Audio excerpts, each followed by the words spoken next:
இப்போ நம்ம வந்து அந்த குழந்தைங்க ஏஜ் அட்டன் பண்ண உடனே அந்த பேட் எல்லாம் ஃபுல்லாக வெட் ஆயிடுச்சுன்னா ஐயோ நம்ம எப்பவுமே அந்த இடத்த ஹைஜீனாக வச்சுக்கணும், க்ளீன் பண்ணிக்கணும்.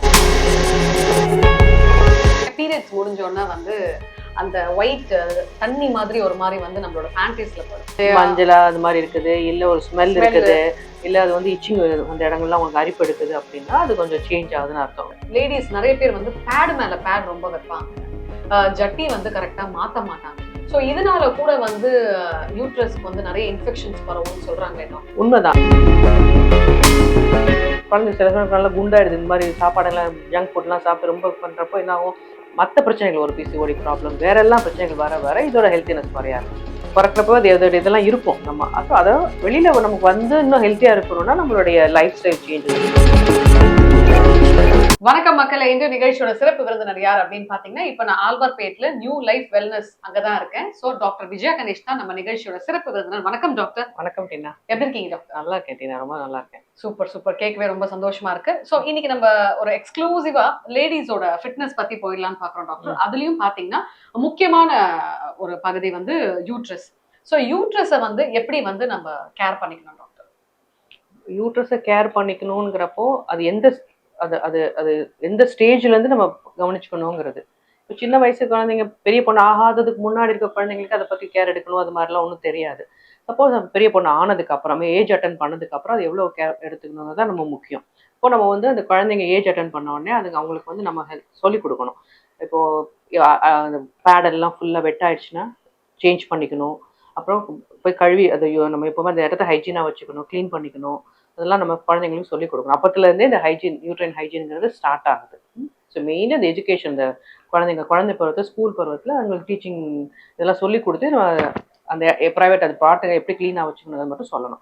அதுக்கப்புறம் அந்த டீனேஜ் ஸ்கூல் ஏஜ் முடிஞ்சது, ஏன்னா நம்ம ஸ்கூல் பருவ பசங்களுக்கு வந்து அது க்ளீன் பண்ணுறதுக்கோ மாற்றுறதுக்கோ பிளேஸ் இருக்காது, இடம் இருக்காது. ஸோ அந்த பசங்க கஷ்டப்படுங்க. ஸோ அதுக்குள்ளே இதெல்லாம் எஜுகேட் பண்ணி அவங்க பண்ணணும். ஸோ இந்த hygiene start from that stage.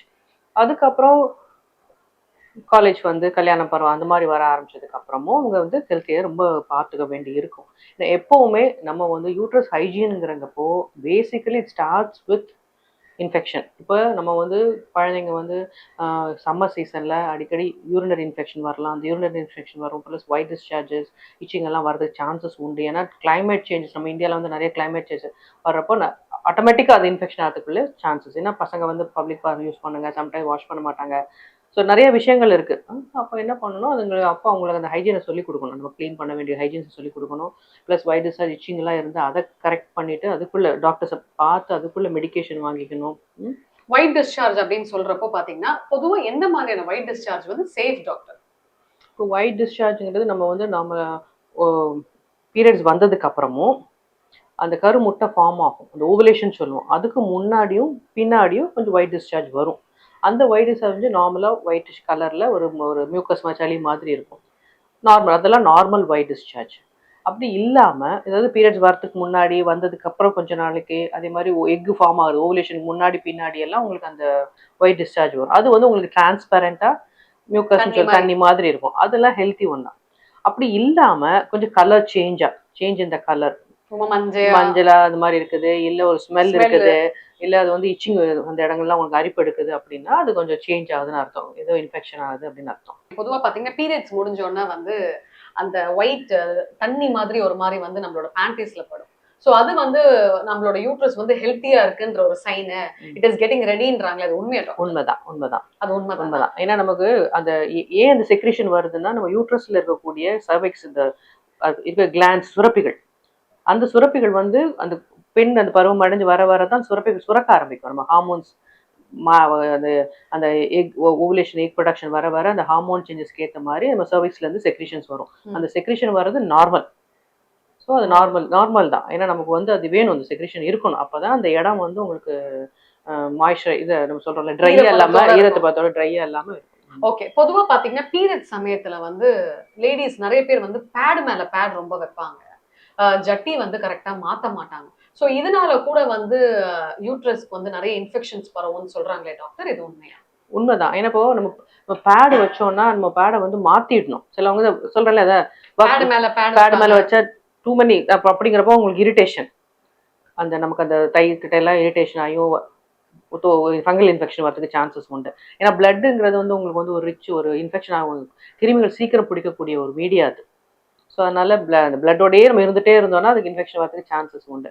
இப்போ அதனால நம்ம என்ன பண்றோம், இப்போ தான் சொல்றேனே, இப்போ நம்ம ஒர்க்குக்கு போறப்பயோ இல்ல ஸ்கூலுக்கு போற பசங்க அங்க பாத்ரூம் சேஞ்ச் பண்றதுக்கு இல்லைன்னா அவங்க அப்படிதான் இருப்பாங்க.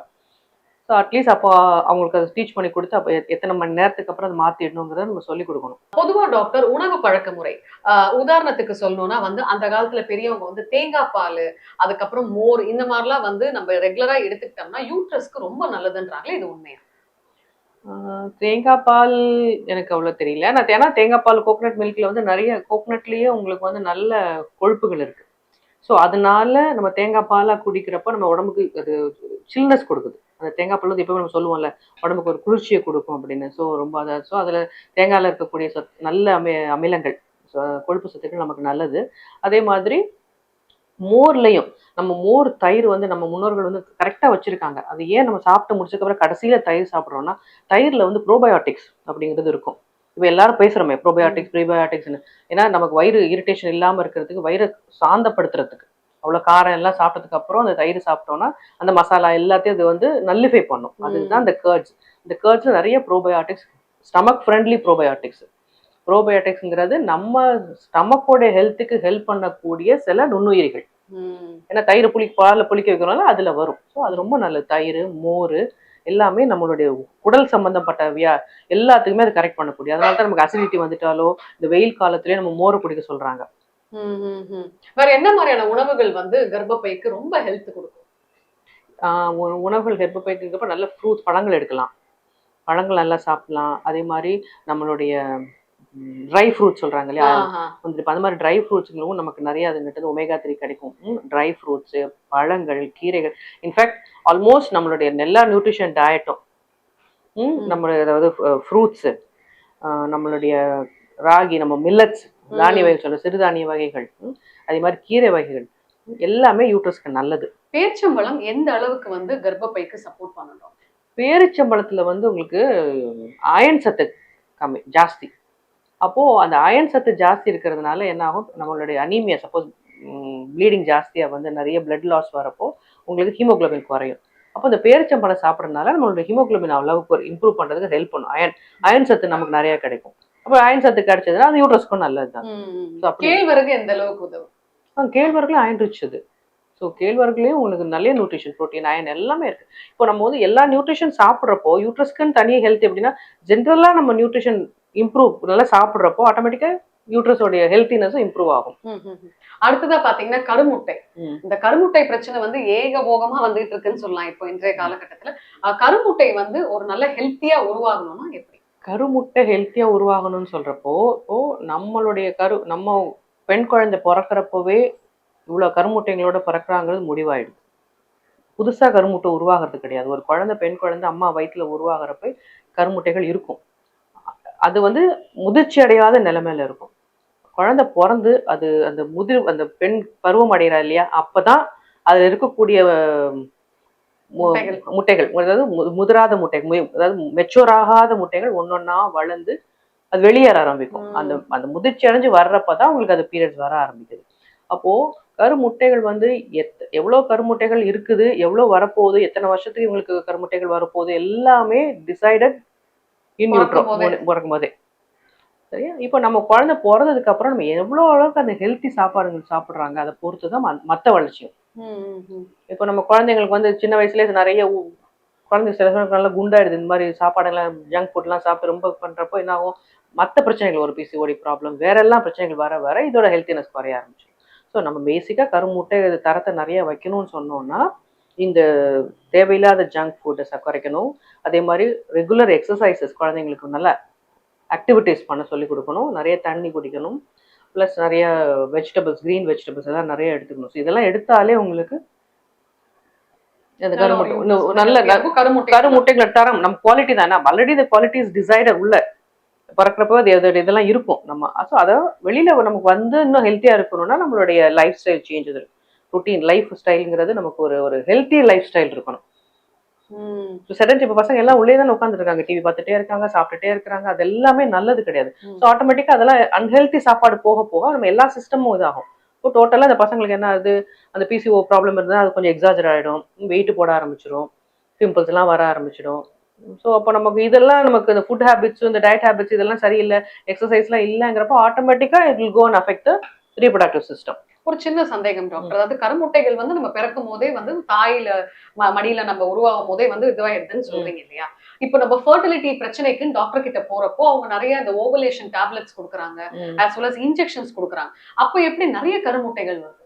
ஏன்னா நம்ம உடம்புல வந்து ஆல்மோஸ்ட் 1 மில்லியன்ஸ்ல நம்ம கிட்ட எக் இருக்கு ஓவரியில. அப்பா இருக்கு, அவ்வளோ இல்லாம சுமச்சா இந்த மாதிரி ரிலாக்ஸ் எக்ஸோட தான் நம்ம பிறக்கிறோம். சரியா? அப்போ நம்ம அப்படி பிறந்த உடனே ஆனா மாசம் மாசம் ஒரு எக்கா ரிலீஸ் ஆகும். ஸோ நம்ம அதாவது பெரிய பொண்ணு ஆனதுலேருந்து 12 வயசோ 13 வயசுல வந்து அது 40 வயசு வரைக்கும் ஒன்னொன்னா வரும். ஆல்மோஸ்ட் நம்மளுடைய அந்த நம்மளோட லைஃப் பீரியட்ல மேக்ஸிமம் நமக்கு 400-500 எக்ஸா யூஸ் ஆயிருக்கும். ஓஹோ, மீதி எல்லாம் அப்படியே மீதி எல்லாம் இருக்கும், அதுதான் நடக்கும். ஸோ இப்போ அதுல ஏற்கனவே நிறைய இருக்கிறதுனால நம்ம அதை வந்து இந்த ட்ரீட்மெண்ட்டுக்கு யூஸ் ஆகுது. ஒருவேளை கடவுள் அது ஆகும்னு தான் இப்படி படைச்சாரோ என்னவோ. புரிஞ்சுதா? ஏன்னா நானும் அப்படிதான் நினைக்கிறேன். இல்லைன்னா 400 எதுக்கு அவ்வளோ எக்ஸ்ட்ரா எக்ஸ் இருக்கணும், கடவுள் வச்சிருக்காரு நிறைய. ஸோ அப்போ வந்து இப்போ இன்ஜெக்ஷன் கொடுக்குறப்போ நம்ம இன்ஜெக்ஷனோ டேப்லெட்டோ கொடுத்து நிறைய எக்ஸ் வர வைக்கிறப்போ ஆல்ரெடி இருக்கிற எக்ஸ் வந்து வெளியேற வரும், மெச்சூர் ஆகி வர ஆரம்பிக்கும். ஸோ யூட்ரஸ் பத்தின நிறைய விஷயங்களை வந்து எலாபரேட்டா சொன்னீங்க டாக்டர். Thanks a lot. நன்றி. நன்றி.